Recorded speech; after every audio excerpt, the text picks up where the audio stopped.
বিসমিল্লাহির রহমানির রহিম।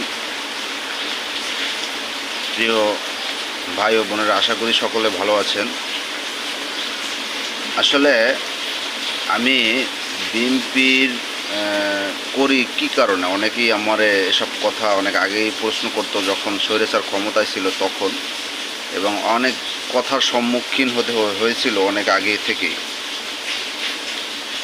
আসলে আদর্শ আমি কোথায় পেলাম, বা আমি বিএনপির সাথে মানে কবে থেকে আমার বিএনপির সাথে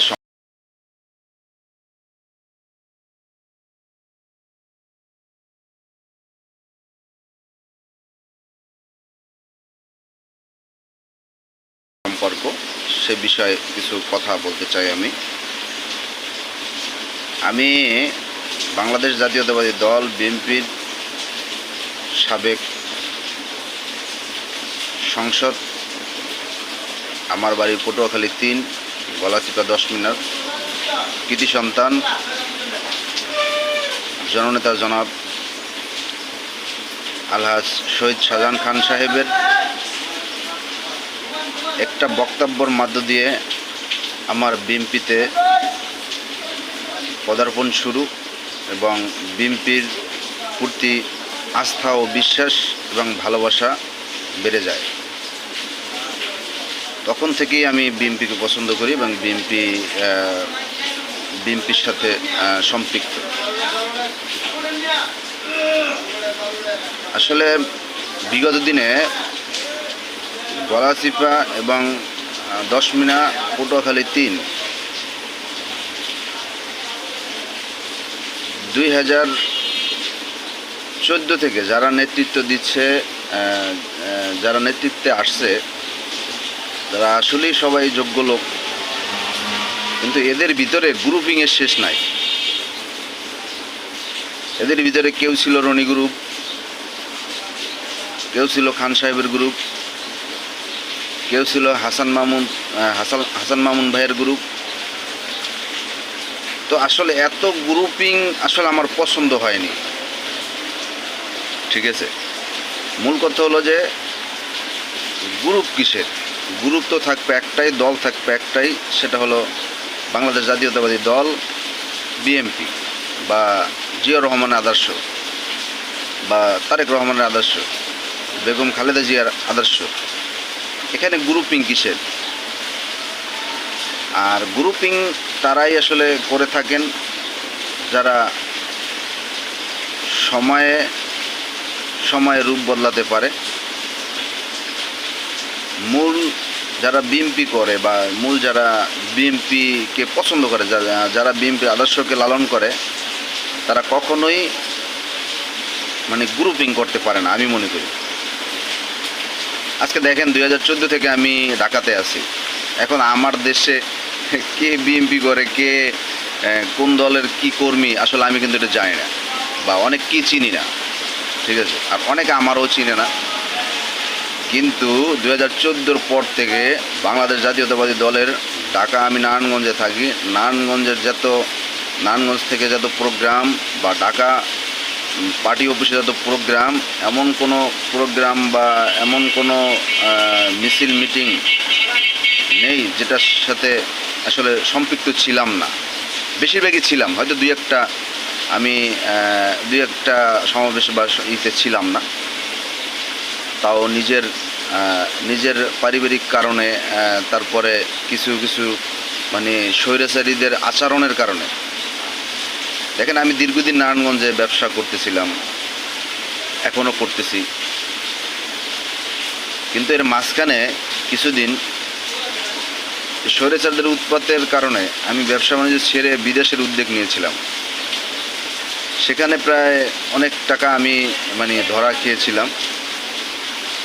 তারপরে শুকরিয়া, আলহামদুলিল্লাহ, শুধু টাকাই ধরা খাইনি, মামলা খেয়েছি। তারপরে এই স্বৈরাচারী হাসিনার পুলিশ লীগের হাতে অনেকভাবে হ্যারাসমেন্টও হয়েছি। এমনকি এই 2024 সালে এই 5 তারিখের আগেও 3 তারিখে আমার নিজের উপরে অতর্কিত হামলায় আমি হামলারও শিকার হয়েছি, সেটাও আসলে মুখ বুজে সহ্য করে নিয়েছি। তো আমি আসলে কথাগুলো বলতেছি এই কারণে, কিছু মানে ভাইয়েরা আছে যে এক একজন এক এক রকম কথা বলে, এক একজন এক একভাবে মন্তব্য করে, এক একজন এক একভাবে ট্রিট করে। তাদের উদ্দেশ্যে বলতে চাই যে আপনারা যারা বাংলাদেশ জাতীয়তাবাদী দলের আদর্শে বিশ্বাসী, যারা জিয়াউর রহমান আদর্শে বিশ্বাসী, দেশনায়ক তারেক রহমানের আদর্শে বিশ্বাসী, দেশনেত্রী বেগম খালেদা জিয়ার আদর্শে বিশ্বাসী, তারা দলীয় নিজের পকেট কমিটি বাদ দিয়ে যারা আসলে প্রকৃত এই বিগত দিনে মাঠে ছিল, সমাবেশে এবং রোডে ঘাটে সব জায়গায় নির্যাতন নিপীড়নের শিকার হয়েছে, তাদের সাথে কথা বলে বা তাদেরকে কাছে টেনে তারপরে আপনারা কমিটি করবেন, এটা আমি আশা করি। আর বিশেষ করে আমি আমার পটুয়াখালী জেলা গলাচিপা পটুয়াখালী 3 আসনের সাবেক সংসদ বাংলাদেশ জাতীয়তাবাদী দলের জননেতা জনাব আলহাজ শহীদ শাহজাহান খান সাহেবের সুযোগ্য সন্তান জননেতা জনাব শিপলু খান, যিনি বর্তমান পটুয়াখালী জেলা যুব দলের যুবরাজ, তাকে আমি সমর্থন করব বা তাকে আমি সমর্থন সবসময় করি বা করব। কেননা পটুয়াখালী জেলায় সবচেয়ে বড় যদি কেউ ত্যাগ স্বীকার করে থাকে, সেটা হলো আলহাজ শাহজাহান খান সাহেব এবং তার পরিবার। আর অন্য যারা আছে ত্যাগ স্বীকার সবাই করেছে, অন্যদের তুলনায় খান সাহেবের পরিবার সবচেয়ে বেশি ত্যাগ স্বীকার করেছে, এটা আমি বিশ্বাস করি বা এটা আমি জানি। আমি ঢাকা নারায়ণগঞ্জে থাকি ঠিকই, বা এখানের নারায়ণগঞ্জের অনেক রাজনীতিবিদদের সাথে আমারও মানে পরিচিত বা পরিচয় আছে। তো থাকলেও তারপর নিজের দেশের জন্যে বা নিজের এলাকার জন্য একটু মায়া থাকবেই, এটাই স্বাভাবিক।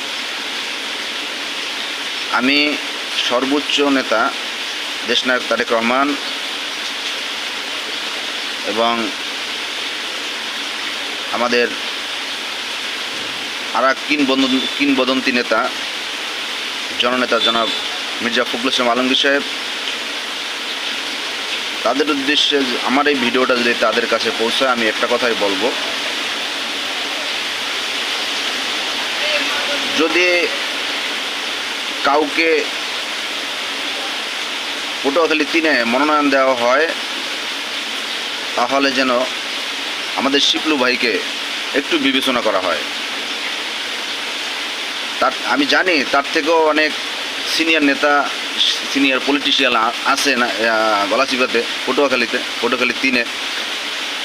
কিন্তু আমি একটা কথা বলতে চাই,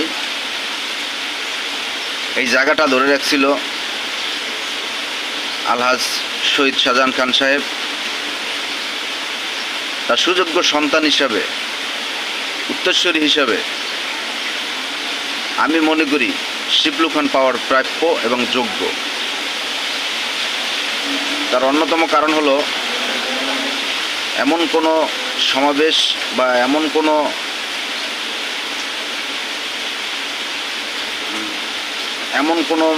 সমাবেশ এবং এমন কোনো সাংগঠনিক কোনো কাজে সে অনুপস্থিত ছিল, এরকম আমার মনে হয়, আমার জানা নাই। পটুয়াখালী জেলা যুব দল সভাপতি, যিনি অত্যন্ত ভালো মানুষ, তাকে আমি অনেক ভালোবাসি, তাকে সম্মানের সহিত বলবো, ভাই, জেলা পর্যায়ে আপনারা যারা আছেন, আপনারাও দেশ এবং উপজেলা পর্যায়ের কমিটিগুলো একটু বিবেচনা করবেন। বিগত দিনে এই নারায়ণগঞ্জ থেকে আমরা যে কয়েকবারই সমাবেশ স্থলে গিয়েছি, এর ভিতরে কয়েকবার আপনার সাথেও দেখা হয়েছিল। তো আপনি যদি পাড়ায় মহল্লায় যদি কমিটি হয়, ইউনিয়ন পর্যায়ে যদি কমিটি হয়, ওয়ার্ড পর্যায়ে যদি কমিটি হয়, সেদিকেও আপনার নজর দেওয়া উচিত আমি মনে করি। সকলকে উদ্দেশ্য করে আরেকটা কথা বলতে চাই, ভাই পকেট কমিটি বাদ দিয়ে দেশ এবং দলের স্বার্থে ব্যক্তির চেয়ে দল বড়, দলের চেয়ে দেশ বড়, এই প্রবাদটা মাথায় রেখে ভালো মানুষদেরকে কমিটিতে রাখবেন, এটাই আমি বিশ্বাস করি। এবং সকলের প্রতি সম্মান ও শ্রদ্ধা ও সালাম জানিয়ে আমি আমার বক্তব্য শেষ করছি। আল্লাহ হাফেজ। বাংলাদেশ জিন্দাবাদ, বাংলাদেশ জাতীয়তাবাদী দল জিন্দাবাদ, দেশনায়ক তারেক রহমান জিন্দাবাদ, বেগম খালেদা জিয়া জিন্দাবাদ, শহীদ জিয়া অমর হোক। আল্লাহ হাফেজ।